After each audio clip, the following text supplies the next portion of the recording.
안녕하세요. 저는 30대 중반의 주부입니다.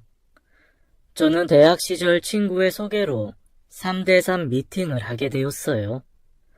그때 만난 쑥맥 의대생과 눈이 맞아 5년간 길고 긴 연애를 했고 행복한 연애 끝에 결혼을 하게 되었습니다. 결혼 전 제 남편은 정말 자상한 사람이었어요. 제가 무슨 케이크 진짜 맛있다고 말하면 그것을 기억해 두었다가 다음에 만날 때 사다 주곤 했죠. 그리고 다른 친구들은 연애하다가 자주 싸운다고 하던데 저는 그와 다퉈본 적이 없었어요.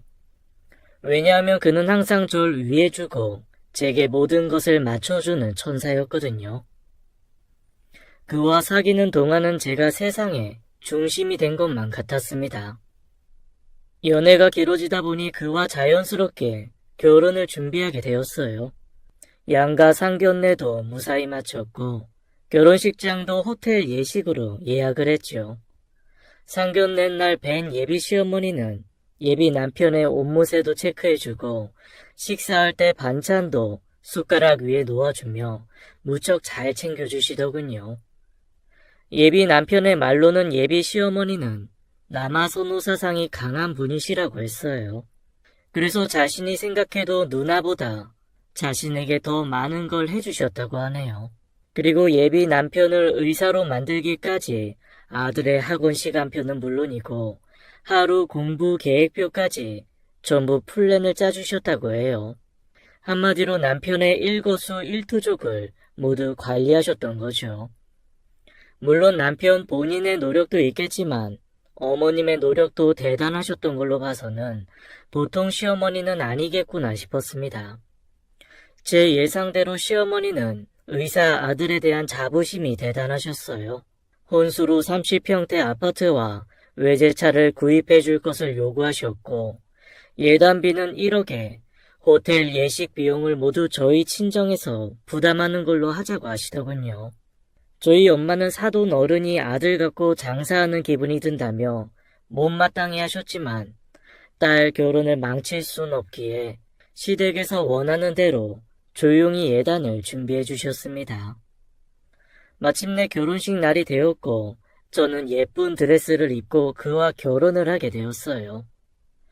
그런데 어쩐지 그는 가장 행복해야 할 날인데 표정이 썩 좋지 않더라고요. 웃지도 않고 무표정한 얼굴로 결혼식을 진행하길래 저는 그가 긴장돼서 그런가 보다 생각했습니다. 다행히 신혼여행에서는 얼굴도 편안해 보이고 즐겁고 신나하더라고요. 신혼여행이 끝나고 나자 우리는 각자의 일상으로 돌아왔습니다. 저는 학교 교사여서 학교로 출근을 했고 남편은 대학 병원으로 출근을 했어요. 가끔 시어머니께 전화가 와서 전화통화를 하면 뜬금없이 저더러 절대로 일을 그만두지 말라고 얘기하시고는 끊곤 하시더라고요. 원래부터도 계속 일할 생각이었지만 시어머니가 전화까지 해서 저렇게 얘기하시는 게 정말 불쾌했습니다. 제가 느끼기에는 마치 자기 아들이 일해서 번 돈으로 편하게 집에서 쉬면서 놀고 먹지 말라는 의미로 들렸거든요. 그렇게 신혼생활 6개월쯤이 흘렀을까요? 결혼 후 그가 저를 대하는 태도가 좀 달라졌다는 걸 느꼈어요. 저에게 시큰둥하고 자상하지도 않았습니다. 결혼 전에 그 남자가 맞나 싶을 정도로 저에게 차갑게 대했어요. 여느 레지던트들처럼 제 남편도 하루하루를 무척 바쁘게 지냈습니다. 그래서 신혼집이 대학 병원에서 멀지 않은 곳에 위치해 있었음에도 불구하고 그는 병원에서 잔다며 집에 들어오지 않는 날들이 잦아지곤 했죠. 어느 날은 며칠을 안 들어오길래 제가 그의 속옷과 옷가지들을 챙겨서 그가 일하는 병원으로 찾아갔습니다. 그리고서는 병원 1층 로비에 와 있으니 혹시 지금 내려올 수 있냐고 전화를 했죠. 그리고 잠시 후 나타난 남편은 누가 저를 보기라도 할까봐 불안해하는 모습으로 옷이 담긴 쇼핑백만 낚아챈 후 고맙다는 말 한마디 없이 빨리 가 라고만 하고 휙 가버리더라고요. 그때부터 전 뭔지 모를 불안감이 들었어요. 뭔가 이상하다는 생각이 머릿속에 계속 맴돌았습니다. 그래도 애써 내 착각일 거라는 생각만 하려고 했어요. 다른 교수님들 계시니까 눈치 보느라 그런 건가? 라고 생각하기도 했고요. 그렇게 내가 남편에게 뒷전이다 싶은 나날이 계속되던 어느 주말 오후였어요. 저는 주말에는 일을 쉬기 때문에 집에서 밀린 집안일을 끝내놓고 쉬고 있었습니다. 그런데 갑자기 집 현관 비밀번호를 누르는 소리가 들리더니 그가 집에 들어오더라고요. 제가 깜짝 놀라 이 시간에 웬일이야 하고 말을 거는데 그는 말없이 자신의 서재방으로 들어가 문을 잠가 버리더군요. 갑작스러운 귀가에 들어오자마자 자기 방으로 들어가 문을 잠그니 무슨 일이 있는 건 아닌지 걱정이 되더라고요. 그의 방 앞에서 노크를 하며 무슨 일이냐며 문 좀 열어보라고 했고 남편은 지금 혼자 있고 싶으니 자기를 내버려 두라고 했습니다. 전 남편의 말에 더 이상 아무 말도 할 수 없었어요. 그저 시간이 좀 필요한가 보다 생각하며 무슨 일이 있는 건 아닌지 걱정스러워했죠. 나중에 병원에서 저에게로 연락이 왔고 알고 보니 그가 병원 생활에 지쳐서 병원을 뛰쳐나온 거였더라고요. 얼마나 힘들었으면 그랬을까. 남편이 정말 안쓰러웠습니다. 그에게도 쉴 시간이 필요했던 거였죠. 저는 그가 방에서 나올 때까지 말없이 기다려주었고 그를 잘 다독여 주었어요. 다음날 그는 다시 출근을 했습니다. 그렇게 해프닝이 끝난 줄 알았어요. 그리고 한 달 후쯤 또 그가 병원을 탈출했고 점점 탈출하는 빈도수가 많아지기 시작했어요. 하도 자주 병원을 뛰쳐나오니 이런 생각도 들더군요. 저희 친정에서 그에게 병원을 차려주길 바래서 저러는 건가 싶었습니다. 사실 저희 친정이 부유한 편이었거든요. 신랑에게 저희 집 재산에 대해 일일이 말한 적은 없지만 혹시나 하는 마음에 그런 생각이 들었습니다. 그러던 어느 날 그가 저에게 잠깐 자신에게 혼자 있을 시간이 필요하다며 당분간 떨어져 지내자고 하더군요. 저는 날벼락 맞듯이 남편에게 별거 통보를 받았네요. 그래, 많이 힘들어서 그렇겠지. 그를 이해해주자. 그의 이상 행동들을 참 많이도 참아주었습니다. 저는 친정에 가서 며칠을 부모님과 함께 지내게 되었어요. 결혼한 딸이 친정집에 머무르니 부모님 뵐 면목이 없더라고요. 그래도 저희 엄마는 제가 마음 상하지 않게 하시려고 잘 보듬어 주셨습니다. 하루는 엄마가 저에게 남편에게 연락을 해보라고 해서 연락을 해봤더니 답이 없더군요. 그렇게 친정집에서 며칠을 지내다가 남편이 연락도 잘 되지 않자 걱정되는 마음도 있고 출근을 위해 옷가지들도 더 챙겨올 겸 신혼집에 들리게 되었습니다. 남편은 병원에서 일하는 중인지 집에 없더군요. 서재방에 놓여있는 컴퓨터를 바라보다 아무 생각 없이 컴퓨터를 켜게 되었습니다. 평소에 컴퓨터를 잘 하지 않는데 그날 왠지 저도 모르게 컴퓨터에 눈이 가더라고요. 저는 컴퓨터를 이곳저곳 클릭하다가 못 보던 폴더가 보이길래 열어보게 되었어요. 그런데 그곳엔 너무나 충격적인 것들이 있었습니다. 폴더에 저장되어 있는 사진들 속에는 누드 차림의 여자와 남편이 호텔에서 함께 찍은 사진들이 잔뜩 있었어요. 더 충격적인 건 한 여자가 아니라 여러 명의 여자 사진들이었습니다. 사진에 있는 여자들과 있던 장소가 하나같이 다 다른 걸로 보아서는 남편은 제가 없는 동안 원나잇을 하고 다녔던 것 같더라고요. 그 사진들을 보는데 심장이 쿵쾅거리고 온몸이 떨려 정신을 못 차릴 것 같았어요. 이 사람이 이러려고 내게 별거를 하자고 했던 거란 생각이 들자 배신감에 눈물도 나고 화도 났습니다. 나중을 위해서 증거를 수집할 목적으로 떨리는 손으로 재빨리 그 사진들을 제 메일로 전송시켰어요. 그리고 곧이어 현관문 비밀번호 누르는 소리에 너무 놀라 저도 모르게 후다닥 컴퓨터를 껐습니다. 남편이 들어오더니 네가 왜 여기 있냐며 차갑게 물었고 저는 쌀쌀 맞은 남편의 말투에 눌려왔던 감정들이 터져나왔어요. 저는 최대한 차분하게 말하고 싶었지만 떨리는 목소리로 남편에게 가까스로 말했습니다. 내가 여기 있으면 안 될 이유라도 있어? 내가 왜 내 집에도 못 들어와야 되는데 내가 있으면 딴 여자들이랑 바람 피우는데 방해라도 되나 보지? 컴퓨터에 증거를 아주 고스란히 올려놨더라. 덕분에 이혼 진행은 쉬워지겠어. 조만간 이혼서를 보낼 테니까 도장이나 준비해놔. 너 설마 내 컴퓨터 뒤졌냐? 왜 남의 물건에 함부로 손을 대? 뭐? 남의 물건? 그래, 이 컴퓨터는 오빠가 사온 거니까 이제 남의 물건 맞네. 근데 여기 우리 아빠가 사준 내 집이야. 오빠나 남의 집에 있지 말고 당장 나가지 그래? 그리고 내가 싫어져서 이혼하고 싶은 거면 진작 말을 하지 그랬냐? 나 속이고 뒤에 몰래 창녀 같은 애들 만나고 다니면서 멀쩡한 사람 바보 만들지 말고 당신 같은 사람 때문에 멀쩡한 의사들이 욕먹는 거야.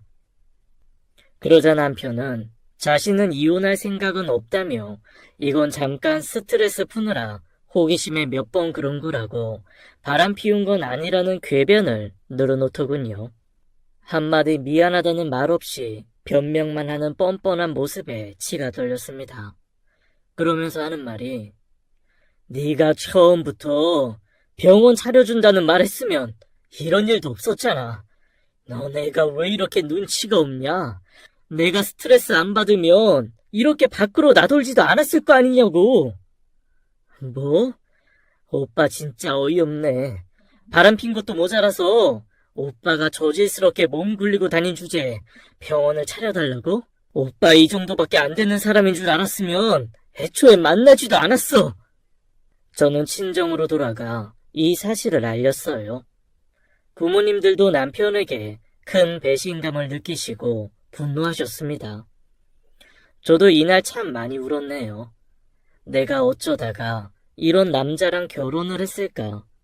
연애를 짧게 한 것도 아닌데 어떻게 5년간 본인 성격을 꼭꼭 숨기고 있다가 결혼하고 돌변할 수 있을까? 사람 참 무섭다. 이런 생각들만 났습니다. 정말 연애하는 동안엔 너무나 자상했던 사람이어서 결혼 후에 이렇게 변할 줄은 상상도 못했어요. 아내에게 무심하고 병원 일에 무책임하고 뒤로는 몰래 원나잇을 즐기는 남자라니요. 이 일을 겪고 나니 결혼식 날 그의 표정도 이해가 되더라고요. 자기가 먼저 결혼하자곤 했지만 결혼 후 자기 하고 싶은 건 못하고 발목 잡힐 것 같아서 내심 걱정하는 그런 찌질남의 표정이었던 것 같네요. 저의 부모님들은 그와의 이혼을 적극 찬성하셨고 저도 더 이상 저런 변태 원나잇 남편과는 인생을 함께하고 싶지 않았습니다. 이혼하기로 마음 먹은 후 시어머니께 남편의 원나잇 사진을 보내고 전화를 해 이 사실을 알려주었습니다. 그런데 어찌나 자기 아들 잘못을 감싸시는지. 예, 의사가 책상에 앉아서 공부만 하다 보면 머리도 좀 식힐 겸 그럴 수도 있지. 넌 겨우 그런 걸 가지고 무슨 이혼을 한 해 만에 시어머니한테 천하질이니? 그리고 애초에 네가 내조를 잘했으면 이런 일도 없었을 거 아니야. 게다가 우리 민준이가 너한테 친정에 가 있으라고 했다는데 넌 굳이 신혼집에 들어가서 이 사단을 내니? 엄연히 따지면 네 잘못도 있는 것 같구나. 라고 하시는데 전화통화 내내 전화기를 던져버리고 싶은 마음이 굴뚝 같았습니다. 어머님, 잘못이라뇨. 입은 삐뚤어졌어도 말은 바로 하셔야죠. 저 민준 씨가 혼자 있고 싶다고 해서 제 집에서 나와서 친정집에 머물러주는 배려도 해줬고요. 일 때문에 바쁘다며 집에 안 들어오는 것도 실은 내색 한 번 안 했어요. 게다가 맞벌이 하면서 남편 집안일 한번 지켜본 적 없다고요. 그리고 더군다나 전 매일 밤 남자 갈아치워가며 잠자리 한 적도 없거든요. 적반하장도 유분수지. 어머니, 실성하셨어요? 라고 말하고는 전화를 뚝 끊어버리는데 시어머니의 욕하는 소리가 어렴풋이 들리더라고요. 온몸이 떨려 더는 전화를 붙잡고 있을 수가 없었습니다. 이 소식은 그에게도 전해줬고 그는 저에게 전화를 걸어 왜 자기 부모님한테 그런 얘기를 했냐고 고래고래 소리를 지르더군요. 방귀 낀 놈이 성낸다더니 모전자전이 따로 없었습니다. 남편은 미안하다, 잘못했다 말 한마디 없이 자기 부모님한테 그 사진을 뿌렸다는 게 몹시도 화가 났나 봅니다. 지금 다시 생각해도 괘씸하네요. 그 후로 저희는 합의 이혼을 하기로 했습니다. 그런데 그 과정에서 시어머니와 또 고성이 오고 갔네요. 너, 우리 민준이가 벌어온 월급 한 푼도 빼지 말고 가져와. 그 돈 다 썼는데? 다 써서 한 푼도 없어요. 넌 의사 월급이 그게 얼만데 그걸 다 썼다는 거야. 의사 월급 그게 뭐 얼마나 한다고. 아무튼 다 써서 한 푼도 없다고요. 억울하시면 소송 거시면 되잖아요. 이게 따박따박 어디서 말 대답이야? 됐고 할 말 있으면 변호사 통해서 하세요. 라고 하고는 전화를 끊어버렸습니다. 그 후로 오는 전화는 받지 않았네요. 시어머니도 이것저것 알아보셨는지 더 이상 연락이 없더라고요. 변호사 써봐야 변호사 비용만 나가고 건질 게 없다고 판단하셨는지 더 이상 남편 월급을 가져오란 소리는 안 하셨습니다. 마지막으로 신혼집에 있던 물건들을 정리하러 간 날 시어머니가 딱 버티고 소파에 앉아있더군요. 시어머니가 무슨 일로 여기 오셨나 했더니 저에게 여기 있는 물건 하나도 못 가져가니까 손끝 하나 건들지 말고 나가라 라며 엄포를 놓더군요. 정말 어이가 없었습니다. 결혼할 때 시어머니가 요구한 예단대로 제 부모님이 마련해 주신 30평대 아파트였고 신혼살림도 고가의 가구와 가전으로 채워놓은 제 집이었습니다. 그런데 그걸 손끝 하나 대지 말라니 어이가 없더군요. 아주머니, 여기 이렇게 함부로 들어오시면 무단 침입으로 신고할 수 있어요. 당장 나가시죠. 잊으셨나 본데 이 집, 가전 가구, 심지어 남편이 타고 나간 차까지 전부 제 명의예요. 그 사람한테도 차 갖다 놓으라고 했으니까 그리 하세요. 그리고 아주머니, 뻔뻔한 건 알았는데 이렇게 구질구질한 사람인 줄은 몰랐네요. 나중에 이혼 준비하다 알게 된 사실인데 시어머니는 그 집과 차를 공동 명의로 사주신 건 줄 아셨나 봐요. 아무튼 그날 저는 제 옷가지와 친구들에게 선물 받은 물건들 몇 개만 챙겨서 나왔고 현관문 비밀번호도 바꿔버렸습니다. 약 1년간의 결혼 생활을 끝으로 그렇게 저희는 갈라섰고 그 후로 저는 하는 일도 더 잘 되고 마음 편하게 잘 살고 있었죠. 그러다 부모님이 미리 증여해 주신 현금으로 부동산 투자를 했고 그걸로 돈을 좀 벌게 되었어요. 큰 수익을 벌게 된 저는 부동산에 올인을 하며 시간을 보냈습니다. 그렇게 아파트 여러 채를 굴리다 보니 어느 순간 평생을 놀아도 먹고 살 정도로 돈을 벌게 되었어요. 부모님도 제가 부동산으로 수익을 보는 걸 보시더니 저에게 투자 감각이 있다며 투자를 많이 해주셨고 부모님 재산도 원래 많았지만 더 많이 불려드리게 되었습니다. 그 돈으로 저는 강남에 건물을 매입하게 되었어요. 물론 부모님의 지원이 있긴 했지만 제가 스스로 이렇게 큰 성과를 이뤄낸 것에 스스로 대견했네요. 저는 임대를 주며 건물 관리를 주로 하게 되었고 그러다 보니 주변 건물주들과의 모임을 종종 갖게 되었어요. 그리고 그곳에서 한 남자를 만나게 되었습니다. 그 남자도 강남에 건물을 갖고 있었고 이걸 주업으로 삼고 있더군요. 그와 함께 투자 이야기를 나누다 보니 관심사도 비슷하고 성격도 잘 맞아서 연애를 시작하게 되었어요. 사실 그와 연애하면서 이혼 이야기는 하지 않았습니다. 왜냐하면 연애는 해도 또 누군가와 결혼할 생각은 없었거든요. 그런데 그와 만나는 시간이 길어질수록 그에게 사실을 얘기해야겠다는 생각이 들었습니다. 사귄 지 1년이 지났을 무렵 어렵게 이혼 이야기를 꺼내려고 그를 만났습니다. 그런데 그가 먼저 제게 고백할 게 있다며 사실은 자기가 이혼남이라고 알려주더라고요. 저도 그에게 제 이야기를 들려주었습니다. 그는 부모님의 반대를 무릅쓰고 가난한 집의 딸과 결혼을 했대요. 그녀가 그와 결혼하자마자 명품 옷과 가방을 사들이기 시작했고 돈을 물 쓰듯이 썼다고 합니다. 하루는 와이프 이름으로 건물을 매수하려고 와이프의 통장을 오픈했는데 경악을 금치 못했다네요.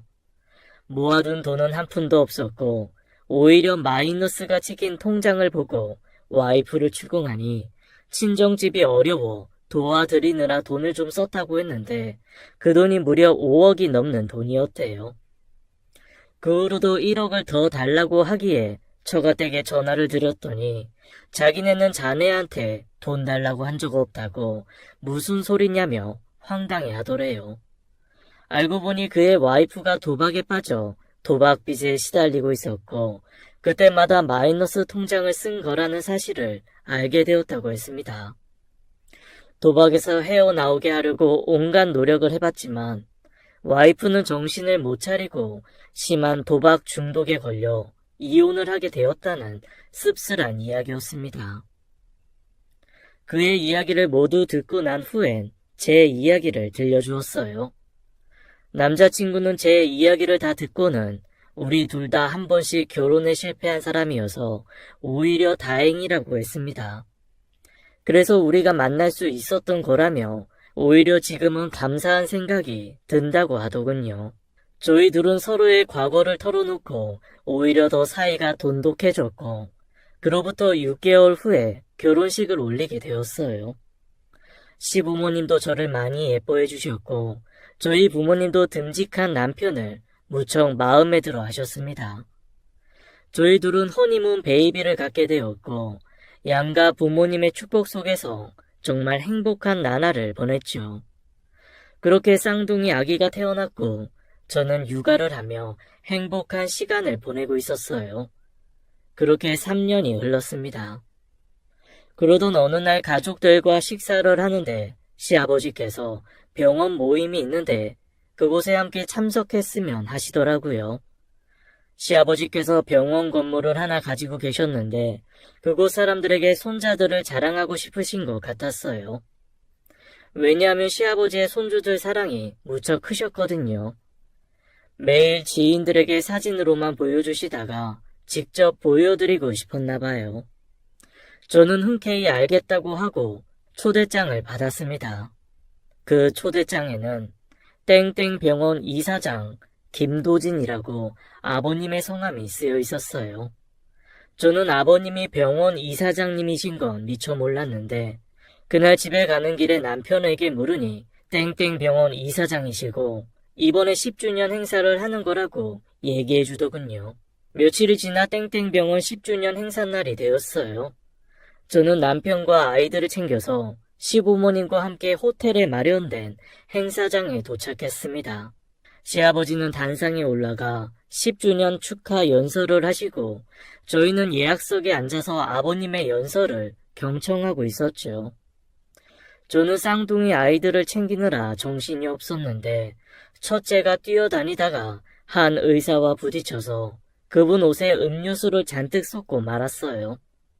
그분께 죄송하다 인사드리려고 얼굴을 보는데 그건 다름 아닌 제 전남편이더군요. 제 전남편도 저를 알아보고는 깜짝 놀라며 말을 걸더라고요.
네가 여긴 웬일이야?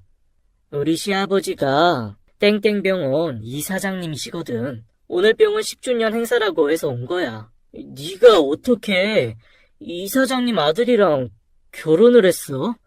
나 당신이랑 이혼하고 하는 일마다 다 잘 되더라. 그래서 나 강남에 건물까지 사게 됐어. 건물주 모임에서 만난 게 내 남편이고. 그때 남편이 옆으로 와서 전 남편과 인사를 시켰죠.